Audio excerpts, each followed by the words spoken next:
안녕하세요. 반갑습니다. 풍성한 삶의 유혜연, 유영택입니다. 네, 오늘부터는 여러분과 신혼부부 시리즈 한번 해보려고요. 신혼부부요? 네, 신혼부부들이 좋습니다. 꼭 한번 짚고 넘어가야 될 부분들. 네. 그래서 오늘은 첫 번째 시간으로 뭐니 해도 머니다. 네. 돈 얘기예요. 네, 가정 재정 관리에 대해서 한번 아. 신혼부부가 됐을 때 네. 따로따로 살다가 같이 사니까 그래서 재정 관리. 네. 여러분 돈이 뭐라고 생각하십니까? 돈이 뭐죠? 성경에서는 이 돈에 대해서 긍정적인 부분을 말하는 부분도 있고요, 부정적인 부분을 말하는 부분도 있습니다. 왜 부정적인 부분을 말할까 봤을 때에 성경에서는 이 재물을 만몬이라고 하죠. 이 만몬이 갖고 있는 엄청난 힘에 대해서 얘기를 하고 있습니다. 사실은 이 돈 그 자체를 말하는 게 아니라 신약에 나오는 말씀대로 돈을 사랑하는 우리 인간의 마음, 이게 결국에는 모든 걸 다르게 만든다는 것이죠. 그렇죠. 돈 자체가 무슨 그렇죠. 돈 자체는 아무 문제가 없는데 그렇습니다. 인간의 돈을 사랑하고 욕심을 내고 그렇죠. 그래서 돈은 하나님이 주신 선물이고 맞아요. 그래서 주어진 것 내가 열심히 일해서 벌지만 주어진 것이고 또 내가 관리하는 것이고 또 잘 사용해야 되는 것이라는 그런 것이 중요하죠. 그렇죠. 바로 그러한 올바른 재정관, 그리스도인의 재정관이 필요합니다.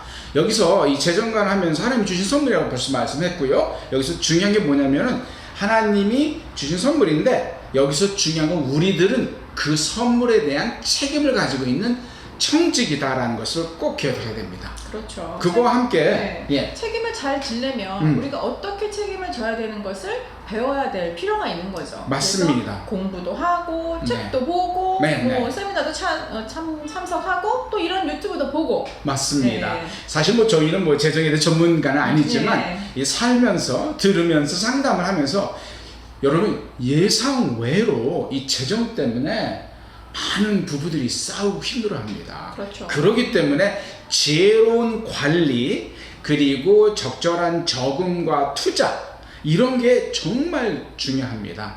요즘 젊은이들에게는 요즘 영끌 하죠. 오늘 끌어다가 투자를 한다. 이런 거. 그래서 그런데 여기서 예를 든다면 이 투자하는데 주식 투자 같은 경우에도 여러분 참 조심하고 잘 알아야 될 게 뭐냐면 사실 주식회사가 어떤 회사인지 그 회사를 잘 보고 그 회사의 비전과 방향 목표를 보면서 우리가 마음이 뺏기지 않을 정도의 투자가 올바른 투자예요. 만약에 내 마음이 거기에 뺏긴다면 그건 투자가 아니라 무엇이다? 투기다. 투기다. 투기죠. 투기는 우리 그리스도인에게는 올바르지 못하다는 것을 그렇죠. 기억해야 됩니다. 그래서 첫 번째로는 아주 간단한 원칙이 있어요. 이거는 꼭 신혼부부에만 적용되는 건 아니지만 그렇죠. 신혼부부가 정말 잊지 말아야 될 간단한 원칙이 있습니다. 자, 아주 이 간단한 걸 제대로 지키지 못하면 망하죠. 망하죠. 망하는 게 아니라 또 부부간의 관계가 힘들어지고 가정사는 힘들어지겠죠. 수도 없이 부닥치겠죠. 그 첫 번째로 이 간단한 하지만 정말 중요한 것, 여러분 다 알 수 있지만 기억해야 될 것, 수입이 지출보다 항상 많아야 된다. 또 바꿔서 말하면 지출이 수입보다 항상 적어야 된다는 것을 기억해야 됩니다. 아주 간단하지만 내 마음속에 그래도 이거 세일 굉장히 한 50% 막 세일하는데 카드 긁어서 사야지 다음 달에 이거 없을 수도 있는데 맞아요. 이런 생각 위험하다는 거죠. 맞아요. 속지 말아야 된다는 것입니다. 기억하십시오. 여러분들의 수입이 항상 지출보다 많아야 된다는 것을 기억하십시오. 그리고 두 번째는 지출 원칙이죠. 돈 쓰는 원칙. 갖고, 돈 쓰는 원칙을 갖고 예산에 없는 지출은 있을 수 없다. 이런 거. 예산이 없으면 안 된다. 그다음에 현금 지출. 당연히 지금이야 현금을 이렇게 내서 사지 않아도 되는 것들이 엄청 많죠. 저희도 맨날 폰으로 이렇게 하지만 그래도 그 얼마만큼 나가고 들어가는 걸 정확하게 아는 게 굉장히 중요합니다. 그래서 예산.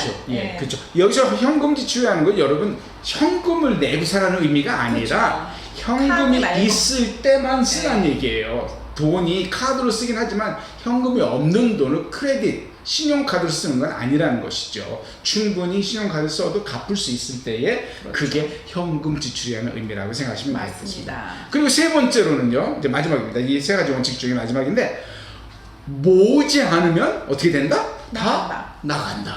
이거 정말 간단한데 여러분 모으는 게 중요합니다. 우선순위 첫 번째예요. 모으려고 돈을 먼저 집어넣는 저금이 있어야만이 나가지 않지, 저금하지 않은 상태에서 쓰기 시작하면 다 나가요. 그래서 여러분이 이 모으는 거에 대한 계획, 그리고 그걸 어떻게 이루어가는지를 정말 장기적으로, 중기적으로, 단기적으로 계획하고 준비할 필요가 있다는 것을 기억해야 됩니다.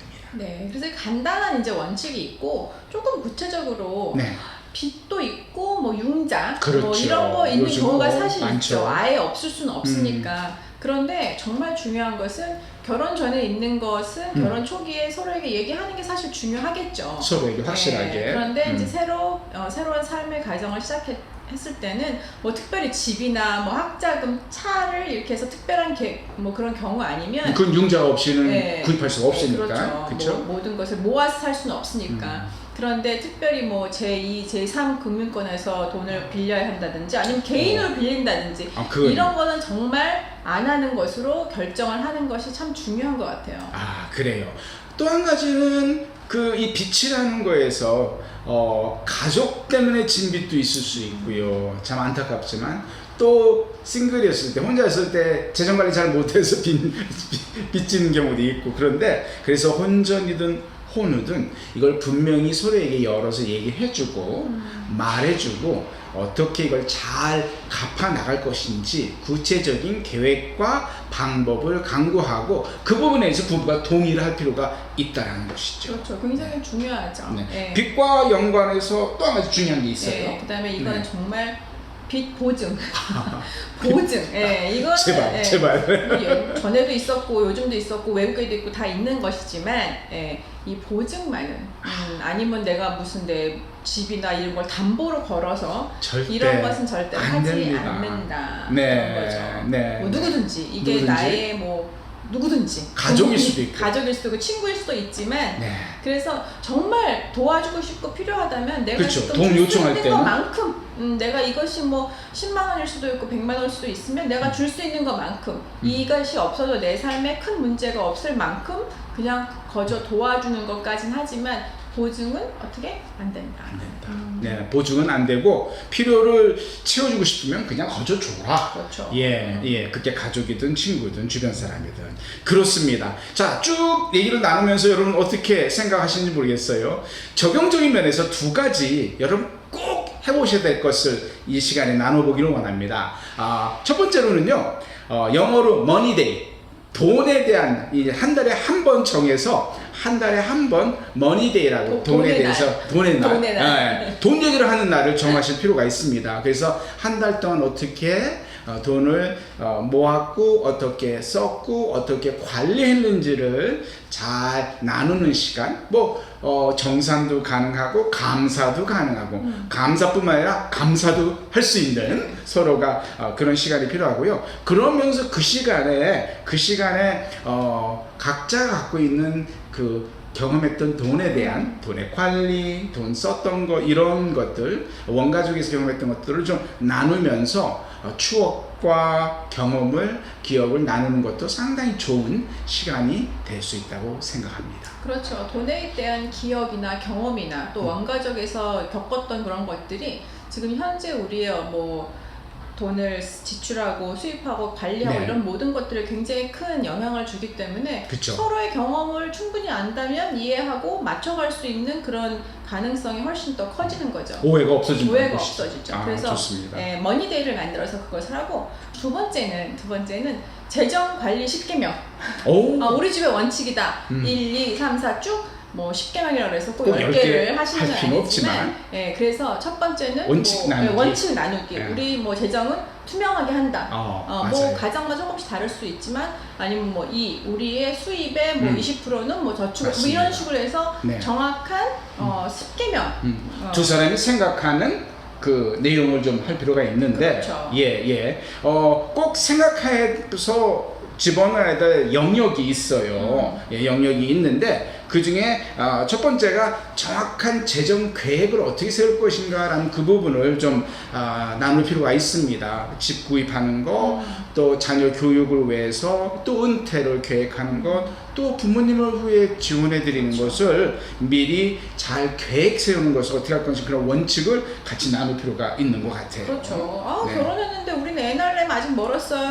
이렇게 생각하지 마시고 빠를수록 빠를수록 좋으니까요. 좋죠. 맞습니다. 그리고 또 한 가지는 우리 믿는 사람들한테 이 헌금 굉장히 중요합니다. 예. 그래서 이 헌금을 서로 이 물질의 주인 대신 하나님께 받은 것이기 때문에 우리가 잘 청지기로서 관리해야 된다는 것을 당연히 동의하고 그 다음에 우리가 어떻게 헌금을 할 것인가 이런 것들을 좀 네. 구체적으로 네. 뭐 11조나 아니면 그 외 구제 헌금이나 뭐 성경 헌금이나 우리가 어떻게 할 것인가를 조금 편안하게 나누고 그렇죠. 그의 원칙을 세우는 것은 중요한 것 같아요. 그래요. 헌금하면서 싸운다는 건 말이 안 되는 네, 거고. 그렇죠? 아니 더 많이 내자 이렇게 싸우는 거 아니에요? 그렇습니다. 그건 뭐 싸움이 아니죠. 그렇죠? 싸움이 아니고 그건 너무 귀한 건데 때로는 뭐 믿음의 분량이 다르다 보니까 조금 믿음이 약한 분이 힘들어하고 어려울 수 있거든요. 그렇죠. 그래서 네. 그런 부분에서 주의가 필요할 것 같아요.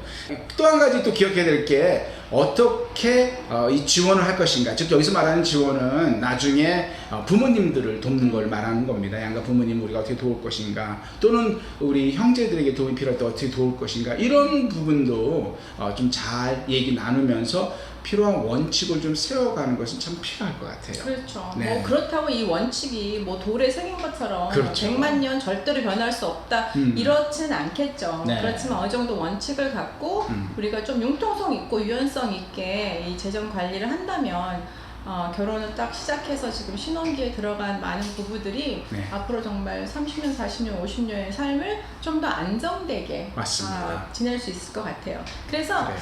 뭐니 해도 머니다. 네, 네. 이렇게 말씀드립니다.